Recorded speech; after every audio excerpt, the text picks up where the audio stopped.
Right, so my tripod mount's fighting me a little bit, but we're going to push ahead anyway. So today, as is obvious, we are looking at Metal Cardbot Solidhorn, and this is just another really cool figure. I think, honestly, this might actually be my new favorite copolymer combiner. For anyone unfamiliar with the term, I only know it through osmosis myself, but the way I've seen it used in context is copolymer combiners are basically combiners that are multiple alt modes that combine to make one robot. Basically, he turns into more than one vehicle, but he doesn't have individual robot modes. It's three vehicles that combine to make this and nothing else. And Solidhorn here is kind of really cool with another... I don't want to say his card thing is on the same plane as Heavy Iron W, because it's not, but it's along the same lines, and we will look at this later, but it's one of those, like, I like part of it, don't necessarily like the other part of it, but I think there are more redeeming qualities to this than Heavy Iron W's card. But we are not talking about that right now. We are talking about Solidhorn's robot mode, and this, I mean, just look at it. It looks fantastic. The proportions are pretty darn slick, and I feel like looking at this guy, barring a few very specific things, I kind of get the impression, or I kind of feel like you may not even know he transforms because of how well everything's tucked away. And like, yeah, he's got wheels on him and stuff like that, but like there are MDLX figures that have wheels on them as just decoration because that's part of the design. So I kind of feel like that's super cool. He, especially from front, from like dead on, this doesn't really look like a transforming robot. It just looks like a really cool robot. And I think this also really leans into the super robot elements. Like Heavy Iron W definitely had his moments, but like this looks like one of those weirdly alluring anime robots from like the 90s and early 2000s. Y'all know what I'm talking about, right? Where it's just kind of like, wow, okay, that's making me feel things. It's just, I don't know, the proportions are really nice. Again, it doesn't really look all that transformy. And it hides so much. Like, the transformation on this guy is actually both a lot of fun and also really clever and not complicated, if you can believe that. It's wild, I know, but like it's really cool, and the way this all comes together is really interesting. Hence why I consider it my favorite copolymer combiner now. In fairness, I don't have any other copolymer combiners in my collection at the moment, because I've sold off all the ones I used to have, but of the ones I used to have, he still ranks at the top, so yeah. But again, like, just look at this. Look at how awesome this is. There's so much really nice detail everywhere and really nice color separation. I like how the light gray that they use for like the thighs and the biceps, like, you get those kinds of colors in other robot designs, but it's not prevalent anywhere else. It's like primarily just thighs, biceps, a little bit in the forearms, a little bit in the chest, and that's it. And for some reason, I think that's, like, I can't quite articulate why, but for some reason I just think it's cool because I guess it shows just how much color variance there is to this guy. And like this grayish blue that they used is really nice. And of course, the yellow contrasts with it really nicely, or not contrasts, complements it really nicely. You've got black, dark gray, red, and it all works together as well as it does, I think, partially because the different vehicles that he breaks apart and transforms into all use those colors in some capacity, and it makes him very cohesive overall, which absolutely lends itself to that illusion of him not actually transforming, let alone breaking apart to make three different vehicles. Like, just look at these shins. And I know that's a weird thing to say, but look at these shins. There's so much really nice detail in here. I love these translucent turquoise gem things in the knees. But again, there are these really nice yellow bits that work really nicely with the kind of grayish, dull blue. there's just so much here that's really neat. There's a lot of really nice molded detailing. There's this wonderful metallic green that's used sparingly for a few details, like the sides of the shins, obviously, like some parts of the sides of the forearms, and in the head, which we'll look at later. This is just such a extremely cool and well-sculpted robot. The only thing that really is kind of meh for me about the design is this, because this sticks up over the head a lot, and it's just a thing that sticks up over the head. I kind of wish they had done something else with all of this, because really that's all it does. This just sticks onto the back. It's a necessary element of one of the vehicles that he turns into, but it doesn't have anywhere else to go. If this could at the very least unpeg and become like an arm cannon or something like that, or even like mount on a shoulder, that would be cool. But it doesn't do that. It just goes over his head. The best you can hope for is to, because of the way this clips together, I kind of have to unclip everything to do it, but you can slide this piece out of this, and this can clip back on here. It clips on in a couple places, and you can use this as like an overhead cannon thing, and this can stay clipped onto the back. But like, this just, like that doesn't strike me as being enough. That feels, well, first of all, it feels unintentional, but it also just feels undercooked. Like, even if this could just be offset, you know, make it off to one side or something, that would be cool. But not like, the best you can hope for is like, you can kind of tuck this back to make it go away, but it still sticks way out here. And this can't really attach anywhere else. And like, the peg at the bottom is a square, so I don't think you can hold it. Nope, can't hold it. So this could just go over the forearm, that would be cool, or mount on the shoulder somehow, that would be cool, but it can't.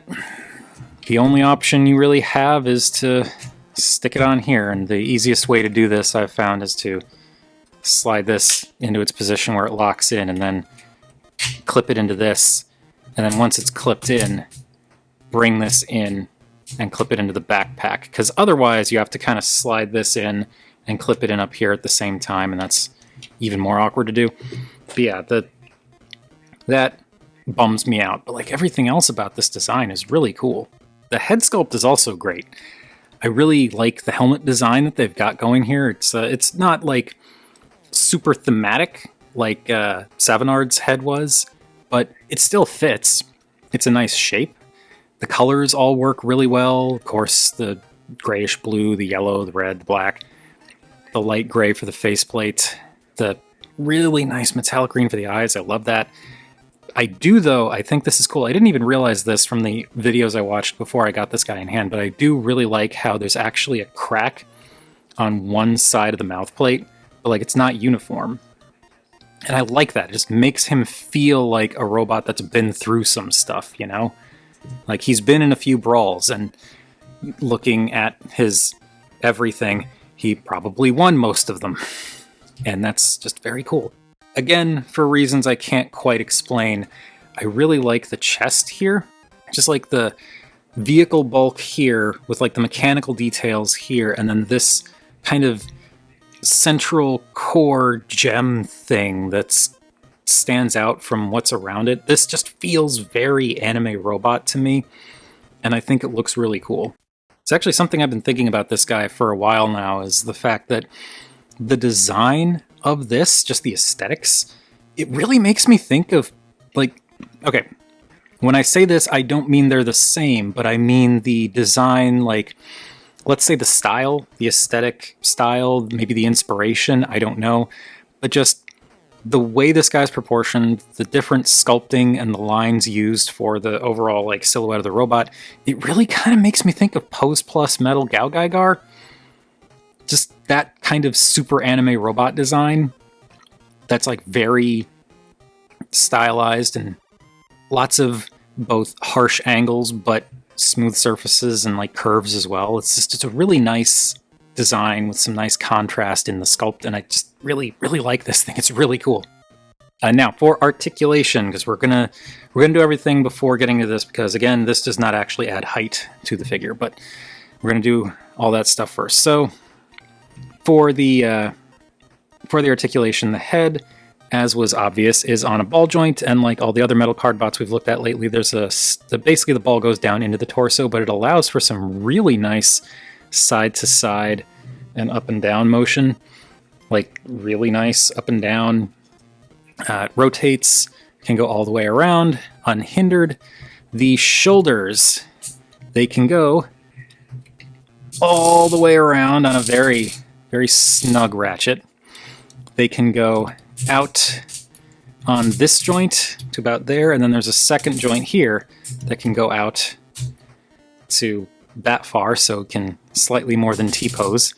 You may have noticed there is also a ratcheted butterfly joint that goes a couple clicks forward and like 3 clicks back.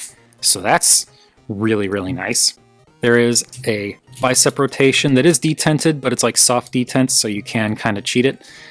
The elbow is single jointed, I believe. This second bit does not want to move, but okay, so it's a single jointed elbow, but it still bends like well past 90, so I don't have a problem with that at all.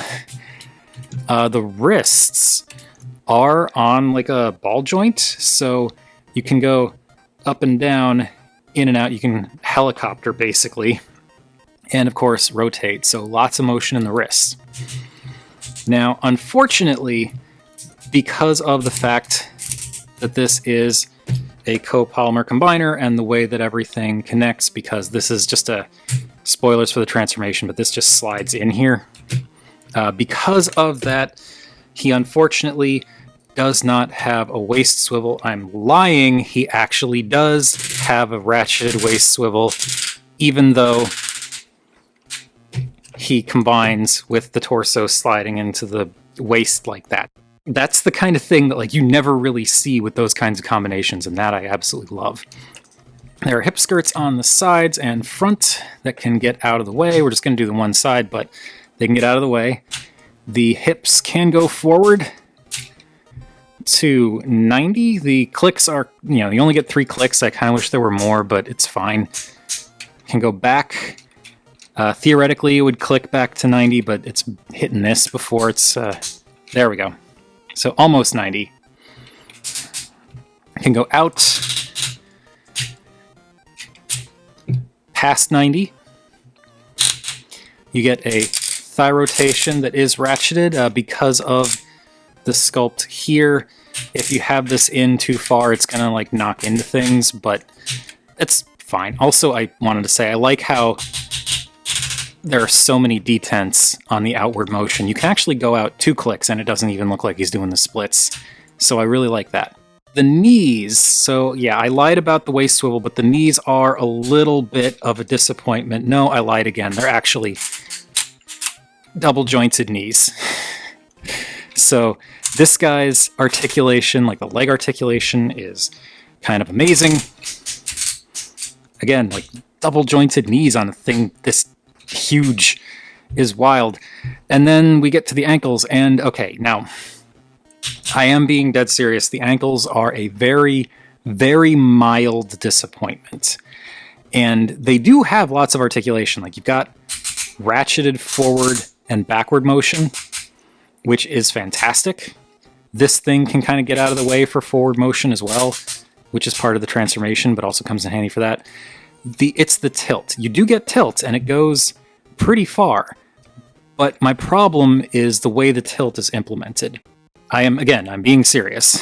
The range is good, but one of the problems is these bits here crash into each other, so if you straighten out the foot, it pushes this panel out, and if you push this panel in to where it's tabbed in, it moves the ankles, so you can't have him standing straight on a leg without it unseating this panel.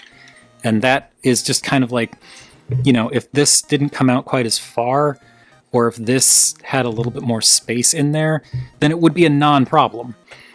But that's how they designed it. The other thing that bums me out about the ankle articulation is the fact that it's not really, like, there is a bit of a loose thunk to it here and here, but that's it. So like this motion isn't really all that solid, and I really wish this either had stiffer friction or like some more detents to it, or used actual ratchets, because trying to get this guy to stand with his feet angled can be a little tricky. It's fine on like this surface. This is fabric because of the backdrop. So he stands okay like this, but when I don't have this on my desk, it's just a glass surface. And on a glass surface, these feet tend to want to just do this or stay like that. And or like his legs will kind of slide around a bit because the ankles don't want to stay flat on a smooth surface. And that bums me out. But like, that's the only articulation complaint I really have about this guy. And that's kind of nothing compared to everything else he does articulation-wise. So, that's, again, extremely, extremely cool. Actually, one thing I do want to mention before I forget, because this is something that has been bugging me a little bit, and it's going to sound petty and silly, but this is an honest nitpick that I have. Look at how amazing this robot mode is. Look at how wonderful the sculpt is, how detailed everything is. And then look at him from the side, and like, look at this shoulder. Why? Like, this is so ugly compared to everything else happening. And I know this is a silly thing to complain about because it's the side of the shoulder. It's not a big detail. You're not even going to be really noticing it for most of the time. But like, if you're looking at him from the side, this just stands out to me so much. I really wish they had done some kind of sculpt on the inside here, even just a minor one, just something, so that it's not this completely flat surface that just looks like an exposed joint. Because you don't really get that anywhere else on this guy. Even the exposed joints don't really look like exposed joints. But this is just so blatantly out there, and it really kind of bums me out. Speaking of really kind of bums me out, let's look at the card. So once again, there's the image, no name, but that's fine. It pegs in using 4 tabs, and these painted tabs were very hard to get the card to clip onto, but with multiple uses, it's gotten better, and has also started to rub off some of the paint, because for some reason they thought it was a good idea to have this tab over painted tabs. But it's fine. It's, I knew it was going to happen, and it's fine. I just feel like they maybe didn't need to paint those. But anyway, for the card chunk, it pulls apart into 2 parts. Let's pull this apart, and this, well, we'll do this one first. So this will go off to the side for now. This untabs from down here and down here, and will fold in on itself, and then it'll peg and clip together. There are 2 little pegs in here that this red piece is tabbed into, so that will come up, and then this can straighten out, and then this can all straighten out, and then this rotates 90 degrees, and then finally the red piece flips around, the gold piece can come out, and this will tab into the back here, and this little bit flips out, and that gives you a very sizable hammer. And now this is something that I thought was going to be annoying about this guy when I was looking at the videos and stuff. I thought like, oh, how am I going to remember how to like fold it?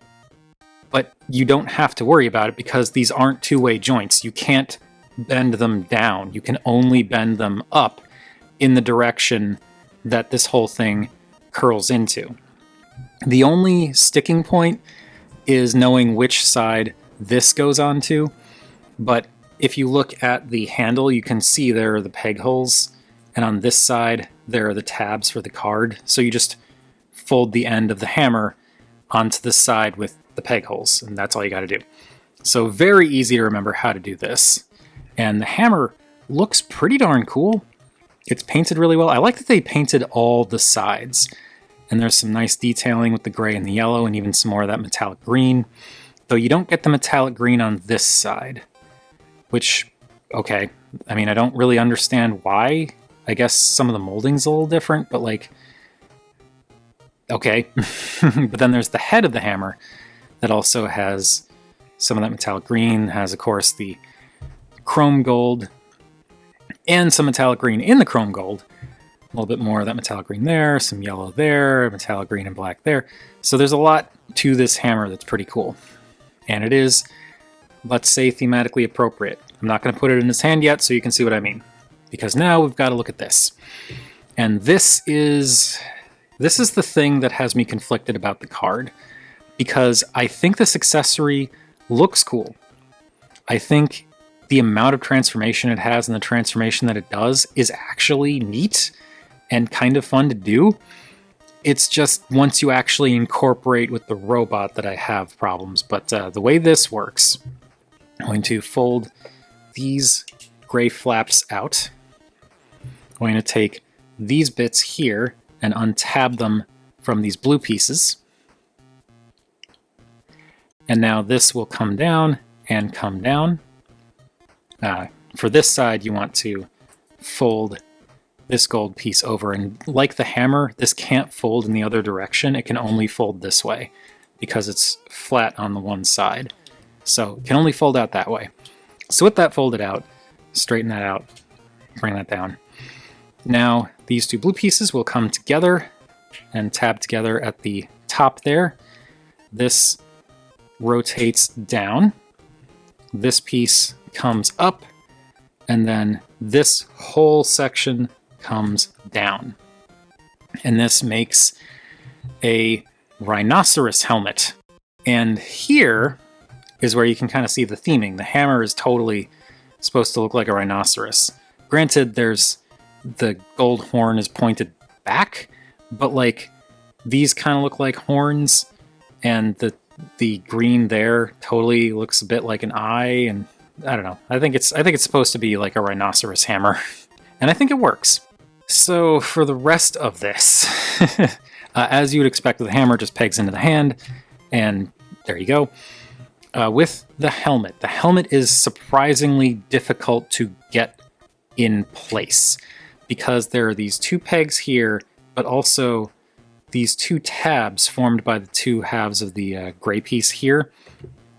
And the pegs go into these black pieces here, and the tabs go into the outer portions of these gray pieces here. And getting them lined up is a lot trickier than you would think. It's doable, it's just it sometimes takes me a bit to get everything situated and pegged in. And of course, now that I'm doing it on camera, it happens instantly. So yeah, that's usually a problem. Apparently not this time. And this is what you're left with. This is where... get him straightened out here. This is where Solidhorn, well, gets his name for one thing, but this is where the card gimmick works out, how it plays out. And I think it's a lot like Heavy Iron W in that I really like the weapon. I really like this hammer. The hammer is cool. I just don't like what the helmet takes away from the robot mode. Like, for one, it throws off the proportions. Like, now this guy has a gigantic head with slimmer limbs, in particular the arms. And, like, I don't think it's horrible, but it does throw off the proportions. The thing that really bugs me about this, though, is you can't move the head. The helmet is pegged into the shoulders, or into the collar section, rather. So, like, that's it. You lose head articulation because the helmet doesn't move. If you wanted to, you could leave it pegged in and, like, flip this up and you can still see the robot head in there. You can even actually like pose the robot head while it's inside the helmet a little bit. So you can get expressive like that. Something I found that you can do, which is kind of funny, is you can fold just the horn down.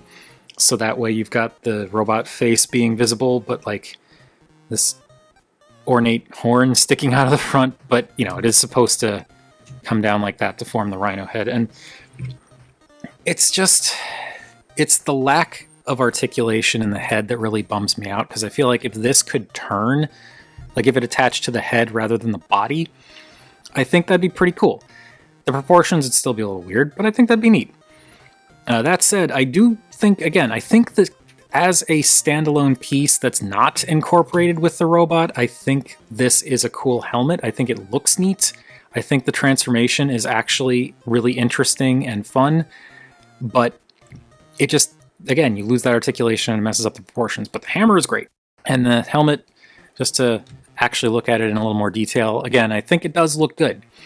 I like that there's so much paint on this too. Like, it's got that nice color breakup between the gray, the blue, the red, and like the chrome gold. But then there's a lot of bits on this that are painted. Like, they painted red on the gray bits here, but also on the blue. There's some silver on the sides. There's this really nice gold striping going around the sides of the red piece on, you know, this is all on both sides. The silver for the ears, the metallic, that wonderful metallic green for the eye, and then of course the chrome gold for the horn. Like, there's no lacking paint on this accessory. It just doesn't let him turn his head, which really bums me out. And because this is a combiner, he is tall. I mean, he's not a traditional combiner, you know, copolymer combiner, but he's tall because he's made up of multiple vehicles. Quite tall. Tobot V Wild Chief. It's like putting a deluxe next to a commander class figure practically, or I guess maybe leader, but yeah, he's huge. And as a reminder, Ova Prime here is basically standard deluxe height. Standard-ish. Going a bit further with it, here he is with Tacky and Sky Gallop. And again, quite large. Actually, I'll move you over just a bit because Tacky's wearing her boots. Hang on.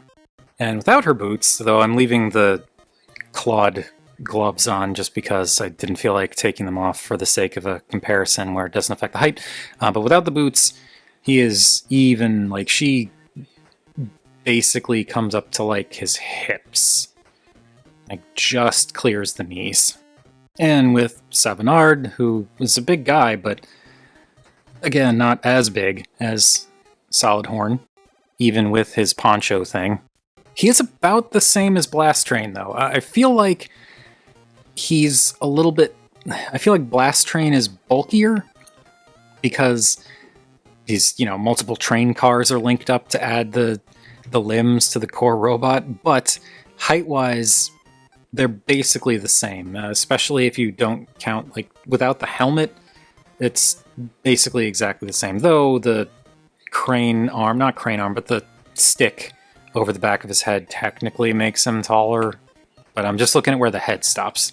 And here he is with the other card gimmick disappointment that I've got, Heavy Iron W, and, you know, for as much as I don't like how the Rhino helmet makes the proportions a little wonky and it loses head articulation, I do feel like this is still better than the dragon head and the wings you can barely see. So that's something. Alright, as for transforming Solidhorn, I'm going to get rid of the hammer, get rid of the helmet, and start ripping this guy apart. And as I said, the transformation is actually really cool. To start, well, since I already showed it off, we're going to split them in half, and then the top half is going to go off to the side. But first we want to disconnect this and disconnect it from the yellow arm here. This will go off to the side. We'll deal with him in a bit. And now for this piece, you want to slide this out. There's a little spring-loaded catch here, so this just slides out. And then this is the way it is for the robot mode. You want to rotate this around and slide it in here. And to to remove this, this is actually a button. So you push this in and that lets you slide this out no problem because there's the little spring-loaded thing there. When you push it in, that moves in. It doesn't affect this one.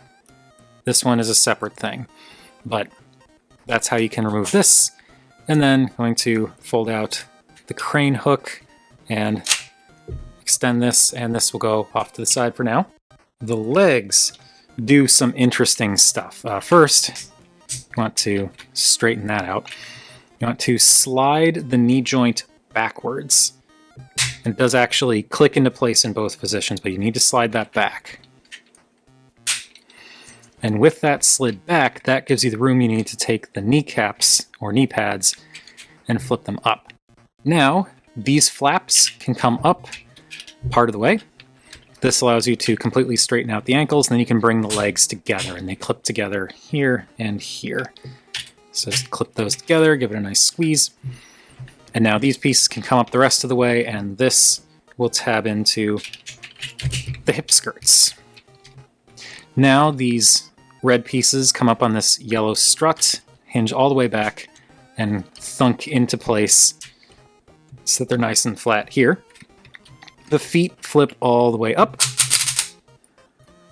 and sit flat, and then the wheels back here flip up, and they do actually snap into place in like a 90-degree angle.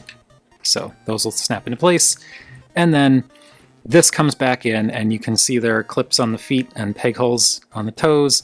There's a little thing here, peg there, so you just line those up, clip that in, and there is the first of Solidhorn's vehicles, and also the weakest, but that is one of them. Now, let's actually move you out of frame here.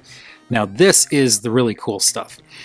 You want to take these black pieces up here and move them up. They actually tab in to these spots on the sides of the shoulders, torso, whatever you want to call it.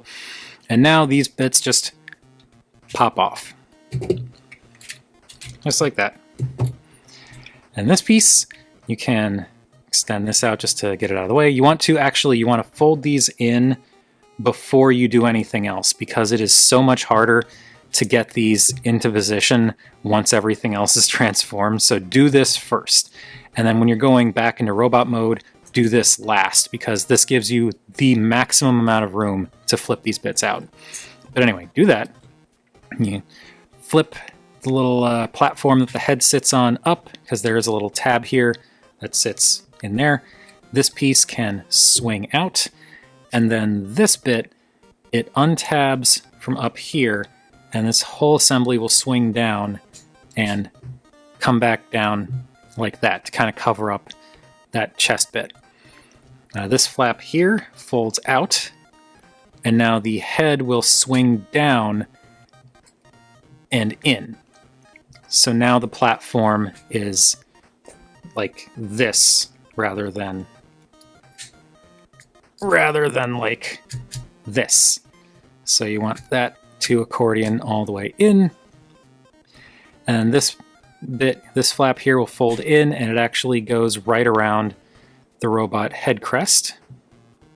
This nestles right around there. This arm will swing up, and you want to get this gray bit all the way back, because there's a peg here that pegs into a hole on the side of this yellow cab section. So bring this in and peg that into place. And there is the other, or one of the other vehicles. Still got one more. So there's vehicle number 2.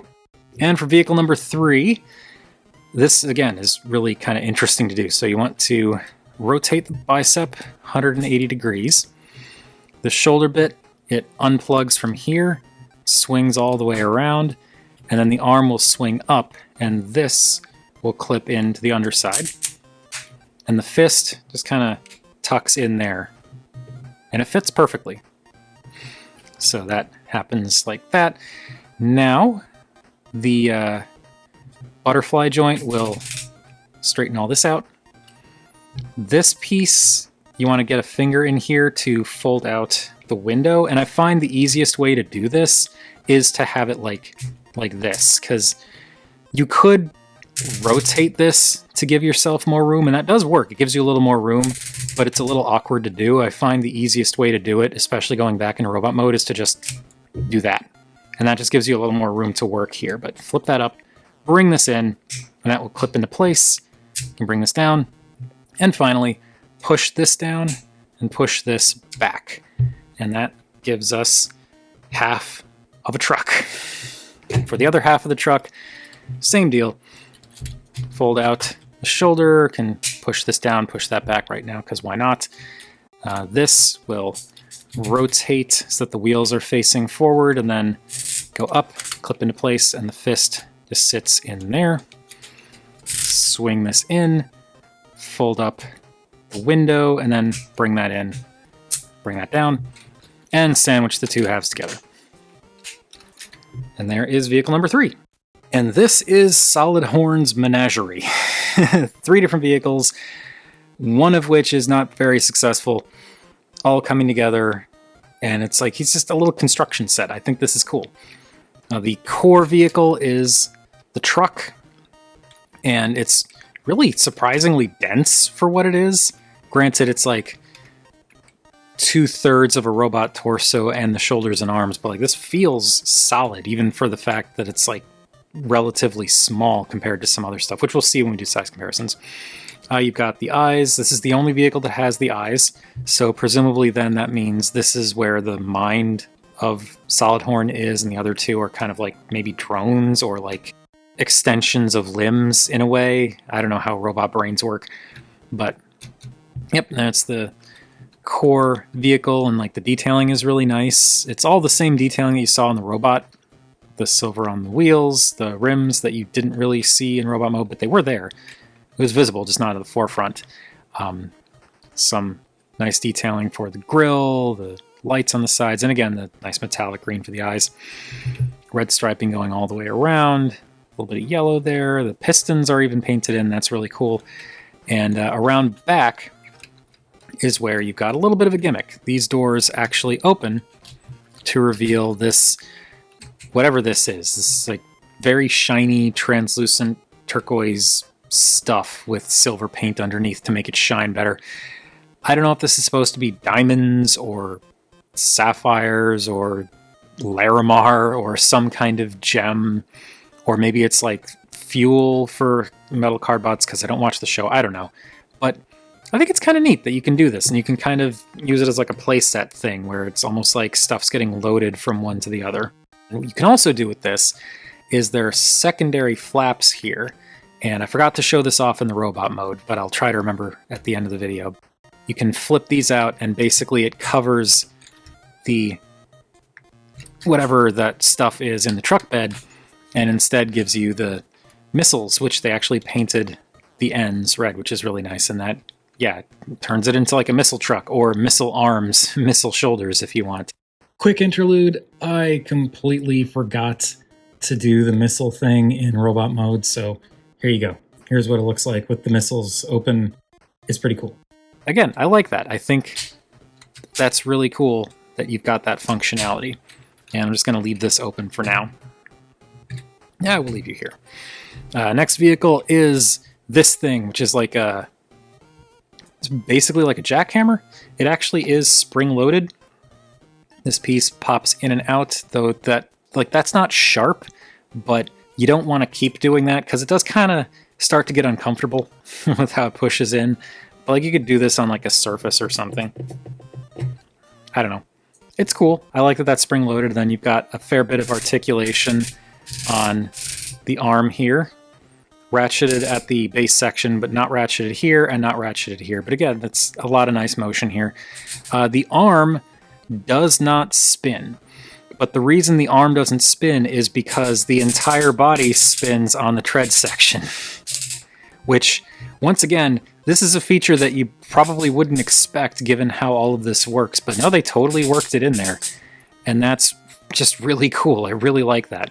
The detailing on this is a little bit off in some places because you've got, the entire abdomen section of a larger robot for a back section and whatever's going on up here.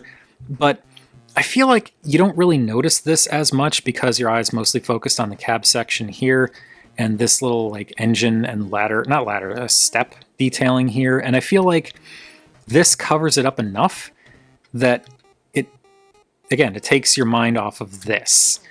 And this, I think, does work as a cohesive whatever this vehicle is called.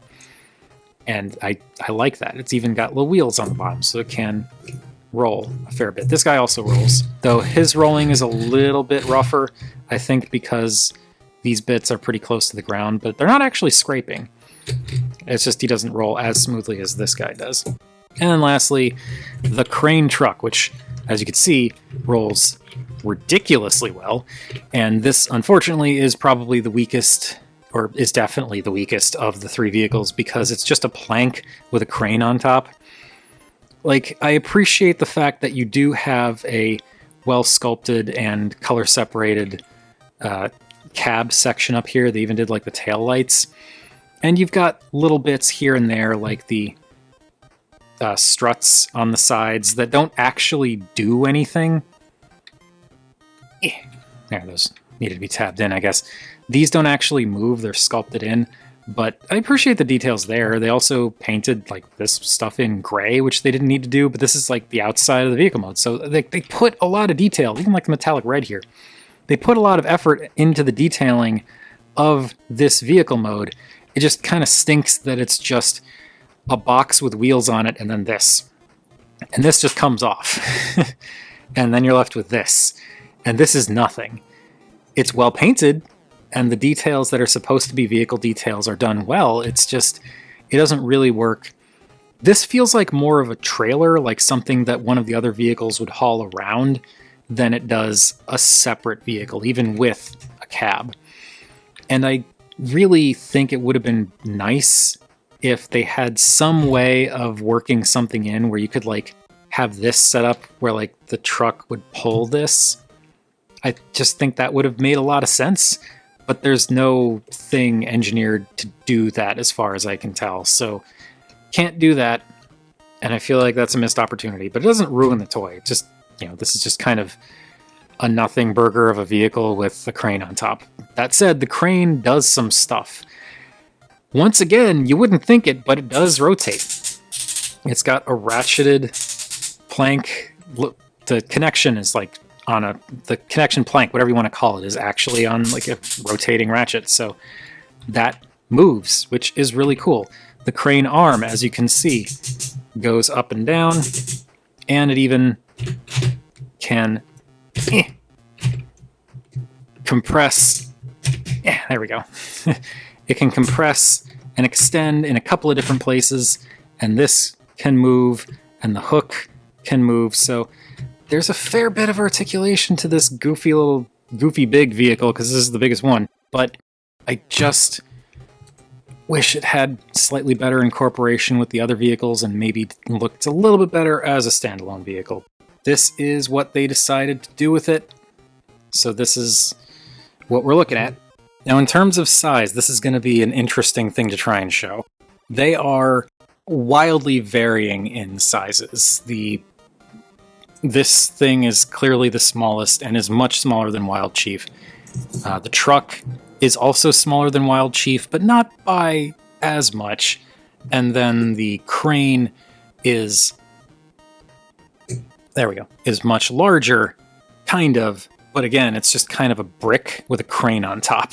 And here are all the vehicles with Tacky, and I feel like here the truck and Tacky are much closer in size, to give you an idea. And again, this is just 2/3 of the robot mode torso and the arms. So all of that is going into a figure or a vehicle that is roughly the same size as an entire robot.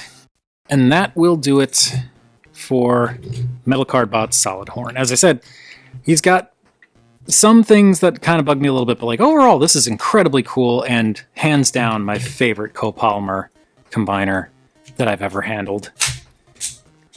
I think this bit is just such an afterthought. Kind of in all modes, really, because it doesn't really incorporate with this that well either. But I at least think he's cool and fun to transform. I'll give him that. Yeah, the crane isn't the best, and some of this transformation, like, I don't like having to fold the flaps down part way because of how this interacts with this. I really wish that this just wasn't an issue, but it is. Don't want to forget to push those forward. But like, look at how quick that is. Now his entire lower body is done already. And yeah, it's a really cool transformation. I really like how these different vehicles are incorporated into the transformation. It's done in such interesting ways. This is something I've kind of wanted to make a separate video on, just the concept of the engineering behind a lot of Korean combiners, because they do things in such interesting ways. I feel like it does kind of hit a similar note to Brave series stuff, from what I've seen of Brave stuff and from what I've owned of Brave stuff. But I really like it. It's different. It's unique. It mixes things up from the usual thing that we're all used to at this point when it comes to transforming and combining robots. I forgot to put the backpack on. Where usually, not all the time, not even in, you know, the main market you might think of, but like usually it's one robot becomes a leg, one robot becomes another leg, one robot becomes an arm and another arm, then you've got the core torso, and like that's kind of it. And that's fine. It works. You know, it's a proven formula. If it ain't broke, don't fix it and all that. But I really like some of the unique takes that the Korean combiners have. Because, I mean, look at this. Look at, you get this half of a truck, and the way it turns into part of a robot torso is just so fascinating and cool. I really like how this pulls up, and it does actually kind of friction into place. And same thing here, that actually clicks. Like, I really like how that works. It's such a cool way of doing a combination, and the way that everything gets reshaped is really neat. And then to have it clamp around this core bit that's like made up of a, I don't know, jackhammer on treads, it's really neat. He's super neat. This is a really cool core design. Again, the transformation is just a lot of fun, and it's really interesting to do, and I really like how different it is, which again comes back to how I really like how different most Korean combinations are. It's just such a neat everything. Really like this guy. I still don't think I could put him over Night Griffin because of who I am as a person, and I really, really like Tacky, but this is close. If it weren't for Night Griffin and Tacky, I would probably say he is my favorite Korean figure that I've gotten in the past while. He looks so cool, and he's got so much articulation, and that articulation doesn't actually get in the way of the transformation or the solidity in either mode, which is great. It's just the ankles I wish were a little bit, you know, a little bit more solid for the tilting. And like the backpack, it doesn't even really, as you can see, it doesn't really get in the way of the balance. You can pose him around it just fine. It's just kind of an eyesore, and it sticks up so far for what seems to be no reason. But super cool figure, well worth getting. I wish importing wasn't so freaking expensive right now, because it would be such an easy recommendation. But if you're in the market and if you've got the money to spend on an import like this, then I would say go for it, because he is a ton of fun. And that is gonna do it for Solidhorn. I am done talking. It has been an hour of recording. Didn't expect this one to go so long. Hopefully it won't be as long in the edit. We'll see. But thank you everybody for watching. Feel free to let me know what you think of this guy down in the comments. I always love hearing from you all. I do have a little bit more planned for the future, but I can't say with any certainty when that'll be ready to go. But as I've said in previous videos, I have been contemplating revisiting some figures that I've looked at before. And if that sounds good to you, let me know. If you hate the idea, you know, let me know too, but just, you know, don't be a jerk about it if you don't like the idea. But thank you all for watching, and I will see you in the next video.